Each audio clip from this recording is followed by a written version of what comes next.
plan that we don't own, and we don't have perfect visibility in it. I would say a couple of things. We still assess that the airspace over Ukraine is contested, that the Russians have not achieved air superiority.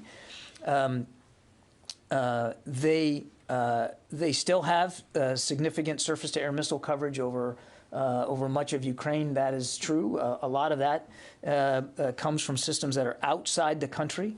I would say the Ukrainians have been extraordinarily effective at preventing the Russians from achieving air superiority by the agility and the nimble way in which they are marshaling their own air defense resources. And that includes everything from aircraft to surface air missile systems, both short range and long range. And that's why, to Sylvie's question, we're continuing to not only provide short range air defense systems to them ourselves, but to work with allies and partners to provide longer range air defense systems. I really don't want to talk about how many flights either Air Force is flying. Again, we don't have perfect visibility and knowledge in that. I would tell you that certainly not all of the air-launched cruise missile strikes that the Russians are perpetrating are coming from inside Ukrainian airspace. They don't need to. They can launch air assaults from outside the country as well, and we've seen them do that. But again, the Ukrainians have worked really creatively in the last 26 days to prevent the Russians from absolutely dominating the skies. David.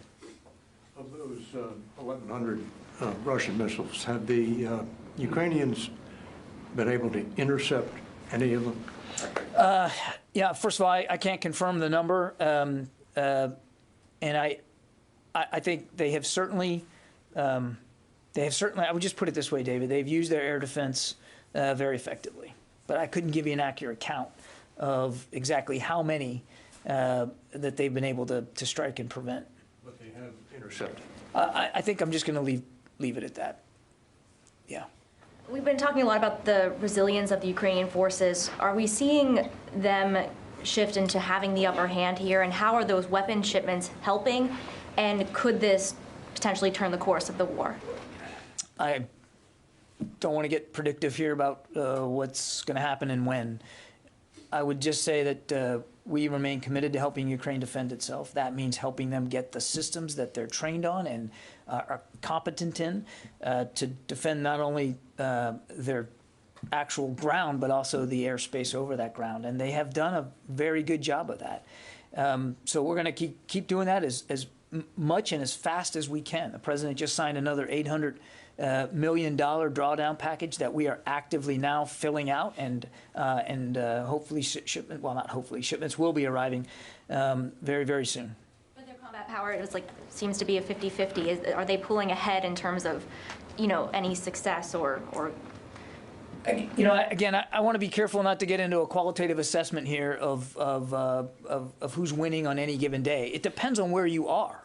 I mean, one of the brilliant things that Ukrainians have done is be thoughtful about where they're defending and with what and when to be there, and that is what has stymied the Russian advance. I mean, we're at day 26, and they're still well outside Kyiv. They haven't taken Kharkiv. They haven't taken Chernihiv. They haven't taken Mariupol, and we're seeing them react to this frustration by ever more bombardment. And so I really don't think it's a useful exercise on a daily basis to say, who's up and who's down. The point is that the Ukrainians are actively and very effectively defending their territory and their people. Now, that doesn't mean they can defend against every single bomb and every single missile. Clearly, you've seen the pictures for yourselves, the damage that the Russians are doing across the eastern part of the country. It's significant, and they are killing thousands of people in the process of it. But the Ukrainians, with what they have, they're being very smart about marshaling their resources and effectively defending. And also, again, we need to be careful how much information we're putting out there too. We have to be observant of the Ukrainians' ability to defend themselves, and that doesn't mean that we, the United States, are actively putting information out there that could work to their detriment. Yeah, over here, Travis. Thanks, John. It looks like the last time DoD publicly reported its COVID case numbers was March 11th. I'm just wondering if you're going to continue reporting those numbers, or if there was a decision to kind of ease back on that reporting. And secondly, could you just kind of characterize where the department is as far as the pandemic now? And finally, do you have any idea when we might go back to normal seating here in the Look, I'm all for the normal seating, and we'll get you back there. As you know, we've increased the numbers here just recently. We're still in a heightened health condition here at the Pentagon, so we're still trying to observe a measure of social distancing here in the briefing room. But look, I'd love nothing better than to get back to normal and off of calling people on the phone. And we'll do that, believe me, as soon as I can. But as for the COVID cases, there's been no decision not to report or to slim down the flow of information. I can tell you that as of the 11th, I mean, we've had, and that's our last update, and I think it's out there publicly. We've had more than 608,000 cases. We've had just over 680 total DoD deaths. That includes military, civilians, dependents, and contractors. As of the 16th of March, we're still working to get shots in arms. We've administered more than 7 million shots in arms. I can give you the breakdown of all the services here as of 16 March. I won't give you the numbers, but we can certainly do that after the briefing. But active duty personnel with at least one dose administered now is at 97.7%. Active duty personnel that are fully vaccinated stands at 92.15%. And the total force, this is reserves and guard as well, at least one dose stands at 93.8%, and the total force fully vaccinated is at 77.7%. So, I mean, we're still working on this very, very hard. And again, there's been no decision not to share that information. Is there a feeling that we've made it through the worst, and like how much caution is there for the potential of another wave? Yeah, nobody's doing any spiking of any footballs here. We know this pandemic is still ongoing, that the virus is still dangerous and deadly, because we still are reporting, it's much smaller numbers, but we're still experiencing deaths because of COVID. So we're watching this every single day, and we're not afraid to make adjustments. You know, just recently we relaxed a little bit. None of you are masked today, and we put more seats in the briefing room, but it wasn't long ago when we asked you to be masked in here, and we only had like 8 seats in here. So we're going to keep adjusting as things change. Obviously, we all share everybody's desire to get back to normal and to get to a post-pandemic life, but we have to keep taking it seriously. Yeah, in the back there. Hey, John, good afternoon. We know through the readouts that came out Friday that both President Biden as well as China's president spoke a lot about Taiwan during their call. I'm just curious, since the invasion by Russia, have you seen any change in China's military posture towards Taiwan? And also, I don't know if you saw over the weekend, the Chinese ambassador to the U.S. said that China could be part of the solution, not the problem, to what's going on overseas. I'm just curious, have you seen any efforts on their part to do just that, to be part of the solution? No changes specifically with respect to Taiwan to speak to. Obviously, nothing's changed about our one China policy, and our efforts and our intention to continue to help Taiwan with its self-defense needs. Yeah, I took note of the ambassador's comments over the weekend as well. Certainly, should they have a sincere desire to help bring an end to this war, they would find the United States to welcome that.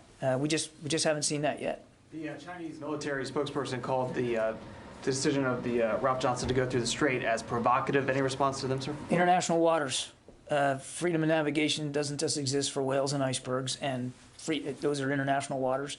And we're going to continue to fly, sail, and operate where international law allows us to do that. Yeah, Tom. Hi, John. Thanks for doing this. I have a follow-up to Lita's question and a separate one. When she asked about the foreign fighters, you said twice, we have not seen an influx into Ukraine.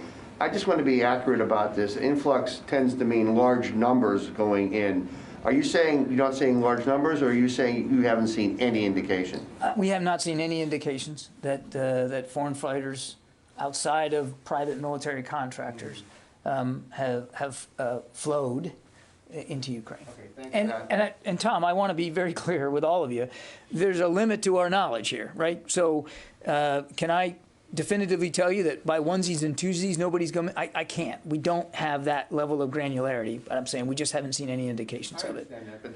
I just want to make it clear, because as time goes on, things might change, and our knowledge is, we'll be as transparent as we can about what we know, but we're not going to know everything. I appreciate that. My second question is, there have been reports over the weekend that the Russians are now planning to use some landmines in and around the major cities of Ukraine. I'm not asking you to verify that or substantiate that. My question, it focuses on the use of landmines in a conflict like this. What impact will that have on the Pentagon's ongoing review of its landmine policy? I don't know that would have any effect on our own review of our policy. I need to get to some, but obviously, again, I'm not verifying the reports. But I know you didn't, Tom. But if true, it's just another example of the degree to which the Russians are willing to sacrifice innocent lives for a completely unprovoked war of choice here. Phil Stewart. Hi, thanks. I was just hoping you could revisit this idea of targeting civilians in Ukraine.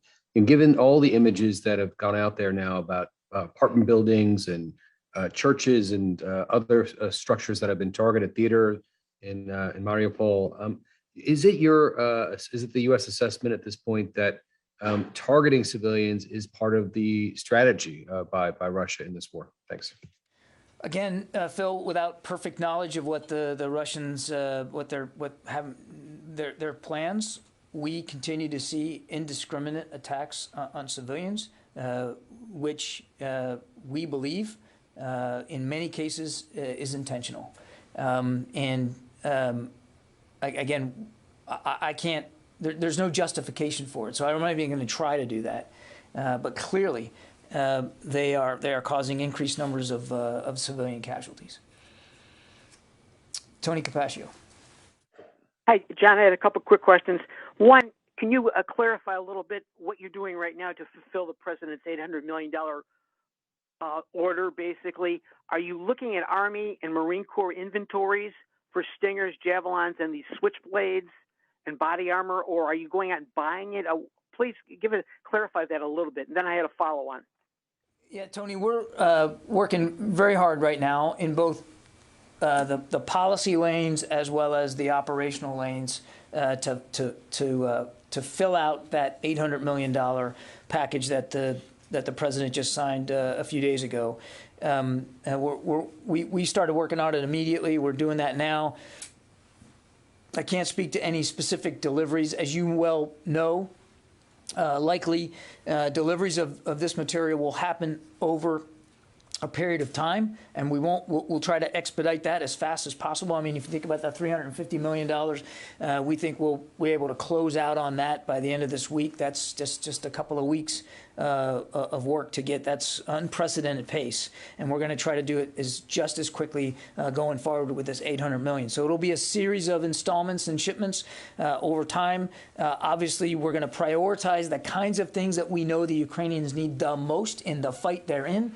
And just like we did with the $350 million, so it won't just be a random rack and stack. We're going to try to get them the things they need as fast as possible and make sure it's the right things. I can't give you delivery dates on Stingers or Javelins or UAVs or body armor. Again, we're working that right now. We're in close consultation with not only the services but the combatant commands to try to fill this out.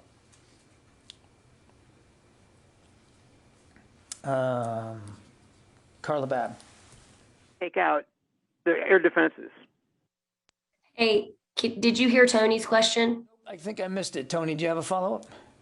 Yeah, on the Russian failure to suppress Ukrainian air defenses, those weapons are largely old Soviet weaponry.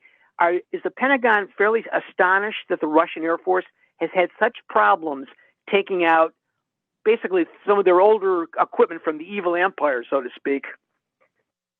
Yeah, Tony, I mean, I would tell you, we think that one reason that the Russians have been frustrated and in terms of the progress that they haven't made, obviously a big reason is the Ukrainian resistance. But also we've not seen them properly plan and execute for logistics and sustainment. They're still having fuel problems. They're still having trouble feeding some of their troops. They're having trouble with command and control on the ground. So they've made missteps of their own. And that would also include what we in the Pentagon call jointness. We don't see a level of integration between their air forces and their ground forces with any level of efficiency. And I would say the same for maritime, although we haven't seen a lot of maritime activity, and we were talking about some increased maritime activity today. It appears as if a lot of these operations are being conducted in silos, not necessarily integrated across the force. Carla? Hey, thanks. Sorry. Really quickly, just to follow up on your comments to Phil. You just said that you saw indiscriminate attacks on civilians, which the U.S. believes is intentional. Well, there'll be further repercussions to Russians in addition to sanctioning them and supplying the Ukrainians after Russia invaded Ukraine. Will this new, intentional attacking of civilians come with additional repercussions to the Russians? That's question number one. And I'm sorry for my lost voice. Question number two. Is the S-300 in Ukraine? And then question number three, has the U.S. been discussing with Turkey about sending an S-400 to Ukraine? All right, on repercussions, I'm not going to get ahead of where things are. We certainly see clear evidence that Russian forces are committing war crimes. And we are helping with the collecting of evidence of that. But there's investigative processes that are going to go on, and we're going to let that happen. We're going to contribute to that investigative process. As for what would come out of that, that's not a decision that the Pentagon leadership would make. I'm not going to talk about specific systems that are in Ukraine, and I think you guys can understand why we wouldn't do that. The operational security matters to the Ukrainians right now. They're fighting for their country. And the Pentagon is not going to be detailing publicly the tools with which they are doing that. So I'm not going to talk about specific systems one way or the other. Mike Brest. Thanks for taking my question. The conversation about Ukraine's biolabs really began during Undersecretary Nuland's testimony on the Hill. And during her testimony, she mentioned that the U.S. was concerned that Russia could target these labs. Has the Pentagon seen any evidence of that? I don't have any indications to speak to today that there's been specific targeting of the biolabs that were in Ukraine. No. Let's see, Heather from USNI. Hi, thanks so much. Two questions.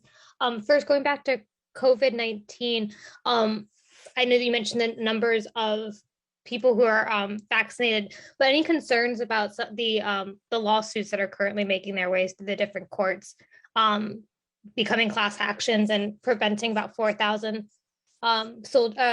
military personnel from getting vaccinated? And then on the maritime efforts, are you seeing anything of the other Russian fleets outside of the Black Sea Fleet or attempting to go through the straits to the Black Sea? I have no additional Russian naval activity to speak to. Again, I'm not going to become a spokesman for the Russian Navy. I'm telling you as much as I can about what we're seeing. And as for lawsuits, I would just, first of all, because there's active litigation, I'm not going to comment in a way that would affect that litigation. I would only simply say that the Secretary, that the health and well-being of the entire force is his paramount concern. to Travis's question, this is still an active pandemic. People are still dying. People in our family, in the DoD family, are still dying from this. So we believe that the vaccine literally saves lives. It is still a mandatory vaccine here in the department. It's a lawful order to administer that vaccine, and we're going to continue to administer that vaccine to our troops and our civilians because we believe that it makes individuals more healthy, which makes units more ready, and nothing has changed about that. I got time for just a couple more, Abraham. Yeah, thanks, John. A couple clarifications, and I've got a question. I don't think I need to clarify anything. Is DoD ready to confirm if Russia fired hypersonic weapons into Ukraine? That's one. Do you want me to answer that and then go to the second one? Look, we've seen the Russian claim that they used a hypersonic missile. We're not in a position to refute that claim, but we're also not able to independently verify it. Okay, I wanted to follow up on Carla's question. Is you talked about you're not going to say what systems are in Ukraine, but is DoD talking to Turkey about transferring S-400? That's one follow-up. And then I would like to have a little more clarity on like how the United States how DoD is helping to get Ukraine the air defense systems it needs if we don't in fact have those air defense systems, and if this $800 million is used at all for that purpose. The drawdown package that the president signed is for the United States to procure the kinds of defensive assistance that we've been procuring, again, in lockstep with the Ukrainians and talking to them about what they need. And we put out a fact sheet the same day the president announced it. So you've seen the list, the inventory list. Now it's just a matter of sourcing that, getting them, and getting them over there. So I'm not going to go beyond what the president already announced he's going to be providing. Look, on the S-300s, the S-400 rumor that I saw in the press, I would just tell you our focus is on working with allies and partners to help get into Ukrainian hands additional systems that they know how to use, that they operate, that they're trained on, and that they can put to ready use. And I think I'd just leave it at that. Yeah, Mike. Yeah, in the months since the invasion, have y'all noticed or observed any examples of force-on-force engagements between Russian units and Ukrainian units, or has it been mainly, one side fires artillery at schools and the other side ambushes the lone Russian tank wandering in circles somewhere? I mean, if you're asking me, are Ukrainian armed forces in contact with Russian forces? Yes, they are. As sort of organized. Ukrainian armed forces are in contact with Russian forces and have been. There's no question about that. I can't give you specific units in specific locations. I just don't have that level of detail. But what's noteworthy too, Mike, is that average Ukrainian citizens are coming to the defense of their cities and their homes and their villages. It was quite touching. I spoke to one of your colleagues a week or so ago who was in Poland near a border crossing and seeing buses and trucks and cars and literally thousands of Ukrainians fleeing the country, families in tow. And this colleague of yours didn't see a single man who wasn't turning right back around and going into the fight. And there were many women doing the same thing. Once they made sure that their children were safe, turning right back around to take up arms. The sheer bravery of it is inspiring. So there is contact between the armed forces, clearly, but there's a lot of just average Ukrainian citizens of all stripes that are fighting bravely for their country. Yes. Thank you. There's been some reporting that Russia is planning to possibly locate nuclear weapons in Belarus. Have you seen any indication of that, or? No. And if they were to do that, would you consider it an escalation? Not going to speculate. Thank you, John. Poland has stated that it plans to submit a proposal for a NATO peacekeeping mission in Ukraine. Is U.S. support that? This is the first thing. The other thing, and what's your position if these troops included NATO troops without U.S. troops being involved? Can you say the second question again? And what's your position if these troops included NATO troops without U.S. troops being involved? Look, I'm aware that Poland was going to make this proposal today. I think that's a discussion for NATO leaders to talk about later in the week. I'm not going to get ahead of that.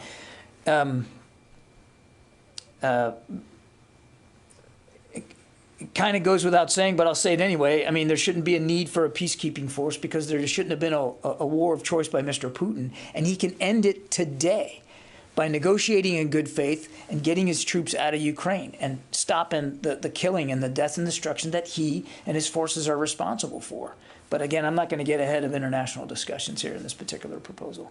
Okay, thanks everybody. We will see you tomorrow.